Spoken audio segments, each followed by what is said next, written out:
नमस्कार मित्रांनो, मागच्या लेक्चरला आपण आयसोप्रोपेनॉल कसा बनवतात हे आपण पाहून घेतलं. बफरिंगपासून त्याची फ्लो डायग्राम पण पाहिली, आपण फ्लो शीट पण पाहिली, त्याचे ॲप्लिकेशन्स पाहिले. आता आपण ॲसिटोन और प्रिपरेशन ऑफ और प्रोपेनॉल, ॲसिटोनला दुसरं नाव आहे प्रोपेनॉल. आता कसा तयार करतात ते आपण पाहू. ॲसिटोन किंवा प्रोपेनॉल हा आपल्याला आयसोप्रोपेनॉलपासून प्रिपेअर करायचा आहे. आयसोप्रोपेनॉल आपण मागच्या लेक्चरला पाहिलं की तो कसा प्रिपेअर करतात आणि आयसोप्रोपेनॉल कसा असतो आपण मागच्या लेक्चरला पाहिलं. आता आपण ॲसिटोन प्रिपेअर करू. तर ॲसिटोनचं स्ट्रक्चर असं असतं, 3 कार्बन आहेत म्हणून प्रोपेन किंवा प्रोपॅनोन. आता इकडे कार्बोनिल ग्रुप आहे म्हणून प्रोपॅनोन आपण त्याला असं म्हणतो. म्हणजे प्रिन्सिपल आता मागे पण सांगितलं मी की प्रिन्सिपल आणि रिॲक्शन, जशी रिॲक्शन प्रोसीड होते रिॲक्शन वरून तुम्ही प्रिन्सिपल सांगू शकता. प्रिन्सिपल जर पाहिलं तर the vapour of isopropanol pass into reactor containing finely divided copper catalyst maintained at about 400 degree Celsius. आयसोप्रोपेनॉलला एक रिॲक्टरमधून जर आपण पास केलं आयसोप्रोपेनॉलचे वेपर आणि त्या रिॲक्टरला कॉपर कॅटलिस्ट कोटेड केलेला असेल आणि टेम्परेचर 400 डिग्री सेल्सिअस असेल तर आपल्याला आयसोप्रोपेनॉल हा भेटेल. That result the formation of isopropanol नाही ॲसिटोन आपल्याला भेटेल. आयसोप्रोपेनॉल हा आपला स्टार्टिंग कंपाऊंड आहे आणि ॲसिटोन हा आपला प्रॉडक्ट आहे. प्रोडक्ट भेटेल. Using catalytic dehydration of isopropanol, about 90% of pure acetone is obtained. म्हणजे रिॲक्शन जर पाहिले आपण इकडे आयसोप्रोपॅनॉल आहे आणि इकडे कॅटलिस्ट जर घेतला कॉपर कॅटलिस्ट तर आपल्याला ॲसिटोन मिळतो. आयसोप्रोपॅनॉल आणि ॲसिटोनमध्ये जर फरक पाहिला तर फक्त हायड्रोजन रिमूव्ह होतो. इथला एक हायड्रोजन आणि इथं बॉन्ड द्यायला एक हायड्रोजन विसरली. इथं एक हायड्रोजन पाहिजे होता या कार्बनला अजून, बॅलन्सचे 4 असते, इथं कम्प्लीट नाही. तर 2 हायड्रोजन रिमूव्ह केले तर आपल्याला ॲसिटोन भेटतो आयसोप्रोपॅनॉलपासून. तर पण प्रिन्सिपल आणि रिॲक्शन्स या नियर अबाउट सारख्या असतात. सारख्या म्हणजे रिॲक्शनचं जर तुम्ही वर्णन केलं तर तुम्ही प्रिन्सिपल हे सांगू शकता. फक्त जे कंडिशन असेल टेम्परेचर, प्रेशर वगैरे, टेम्परेचर किंवा पर्सेंटेज ते तुम्हाला सांगावं लागेल. Product percentage. आता हा आयसोप्रोपॅनॉल आहे. आयसोप्रोपॅनॉलचं H2 रिमूव्ह झाला आहे म्हणजे रिमूव्हल ऑफ H2, यालाच आपण ऑक्सिडेशन असंही म्हणतो. तर आयसोप्रोपॅनॉलचं जर ऑक्सिडेशन केलं तर आपल्याला ॲसिटोन हा भेटत आहे युजिंग कॉपर कॅटलिस्ट. आता जर प्रोसेस पाहिली आपण तर प्रोसेसमध्ये येतात वेपरायझर. आधी आयसोप्रोपॅनॉल हा वेपरायझरमधून जातो, नंतर रिॲक्टरमधून, नंतर कंडेन्सर, स्क्रबर, नंतर फ्रॅक्शनल डिस्टिलेशन. तर प्रत्यक्ष फ्लो शीटमध्ये पाहू आपण. तर आयसोप्रोपॅनॉल घेतला आयसोप्रोपॅनॉल आधी व्हेपरायझरमधून पास केला. तर आयसोप्रोपॅनॉल व्हेपरायझरमधून पास करत असताना near about 3 to 4 atmospheric pressure या ठिकाणी त्याला दिलेला असतो. या ठिकाणी आयसोप्रोपॅनॉलचा वेपर पास करत असताना आयसोप्रोपॅनॉलचं जर आपण वेपर पास करत असू तर त्याला आधी हीट केलेलं असेल.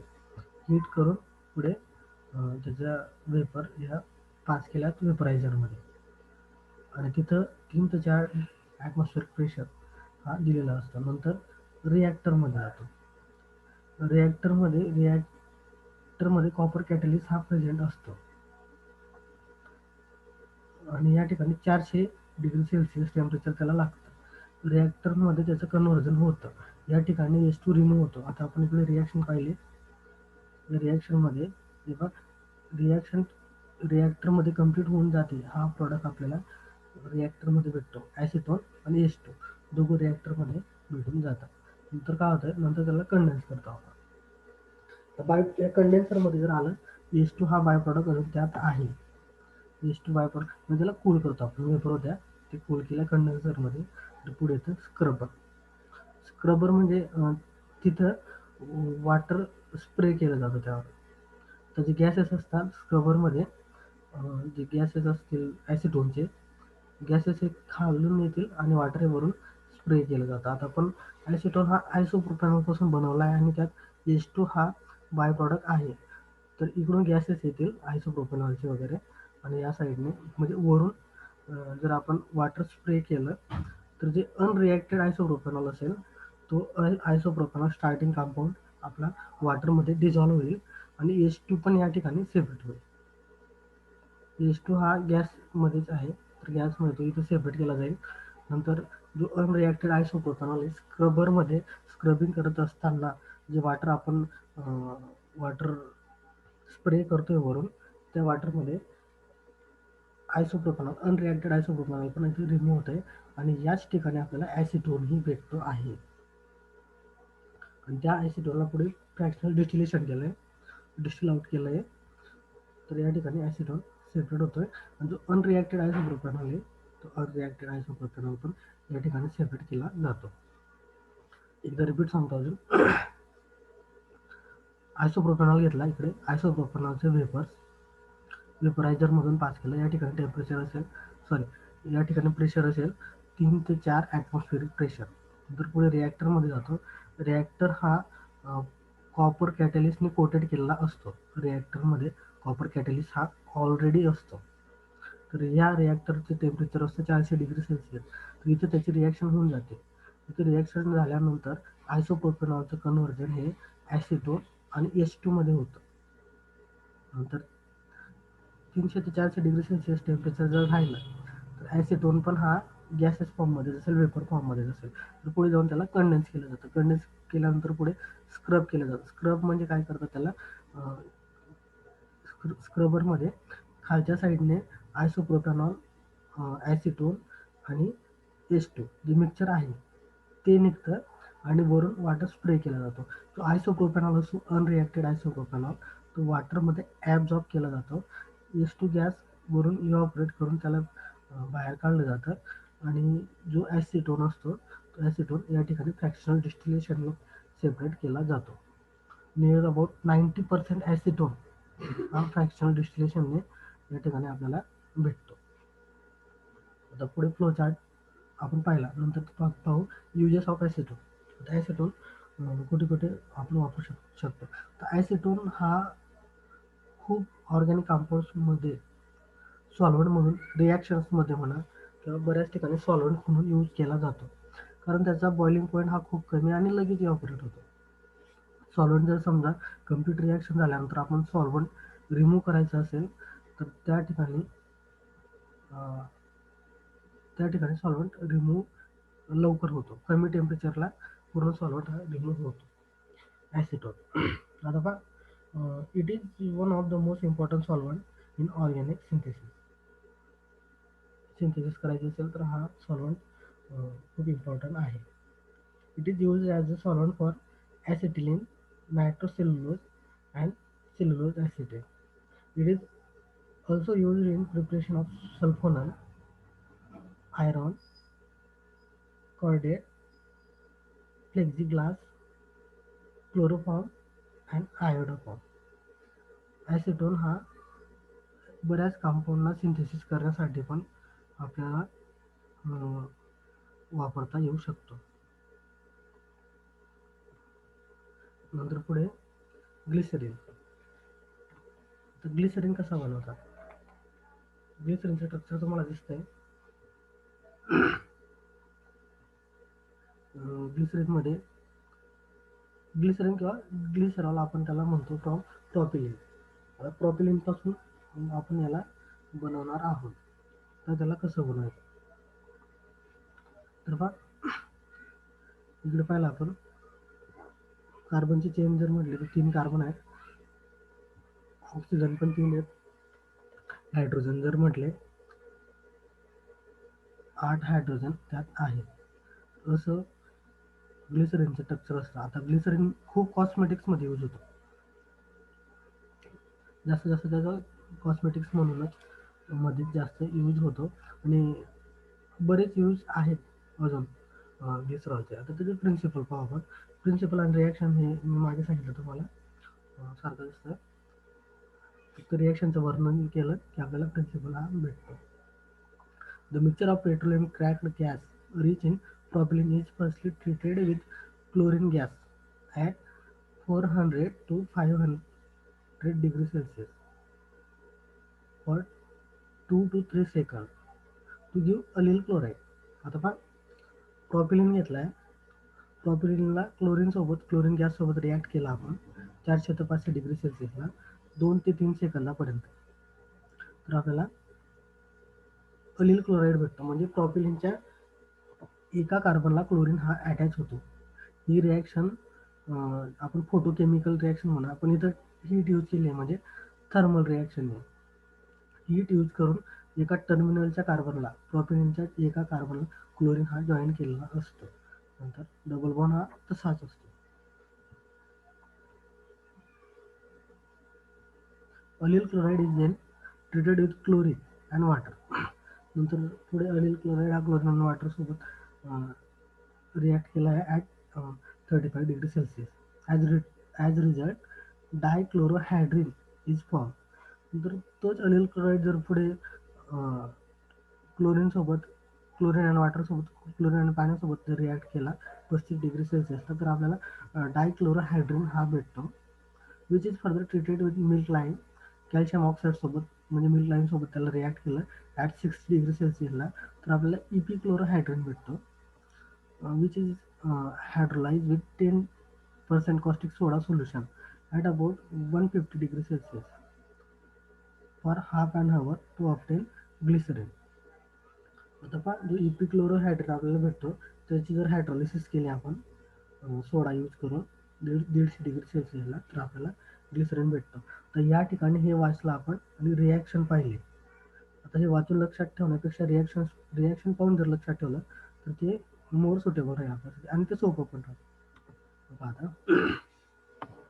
आपण प्रॉपिलिन घेतला, हा प्रॉपिलिन क्लोरीनसोबत रिॲक्ट करा, हीट दिली इथं 300 ते 400 डिग्री सेल्सिअस.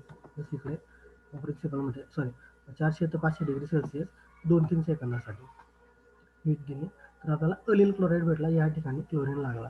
या रिॲक्शनमध्ये मेकॅनिझम जर पाहिलं याचं, तर मेकॅनिझम हा एक इलेक्ट्रॉन आणि एक हायड्रोजनचा इलेक्ट्रॉन, हायड्रोजन रिमूव्ह होऊन एक कार्बनचा इलेक्ट्रॉन हे बॉन्ड फॉर्म करतात आणि इकडे एक रॅडिकल तयार होतं. तो रॅडिकल एक क्लोरीनसोबत रिॲक्ट होतो आणि हा इकडचा रिमेनिंग हायड्रोजन हा दुसऱ्या क्लोरीनसोबत रिॲक्ट होतो. मेकॅनिझम समजलं नाही तरी काही प्रॉब्लेम नाही, तुम्हाला हे याचं मेकॅनिझम नाही दिसत. जर तुम्ही मास्टरला गेले MScला, तर याचं मेकॅनिझम येईल. 2 प्रकारे याचं मेकॅनिझम होतं, एक फोटोकेमिकली आणि एक थर्मली. फोटोकेमिकली पाहिलं तर ही रिॲक्शन फोटोकेमिकल रिॲक्शन आहे. इथं क्लोरीन लागला, त्याला म्हणतो अलील क्लोराईड. त्याला आपण म्हणतो अलील क्लोराईड. अलील क्लोराईड यासाठी तिथे डबल बॉन्ड आहे, हा अलिलिक कार्बन आहे. हा कार्बन व्हिनिलिक कार्बन, या कार्बनला व्हिनिलिक कार्बन म्हटलं जातं. हे दोघं व्हिनिलिक कार्बन आणि डबल बॉन्ड नंतरचा कार्बन जो असतो त्याला अलिलिक कार्बन आपण म्हणतो. तर अलिल क्लोराईड इथं तयार झालेला आहे. बाय प्रॉडक्ट म्हणजे आपल्याला HCl या ठिकाणी भेटतो. नंतर आपण हा अलील क्लोराईडला पुन्हा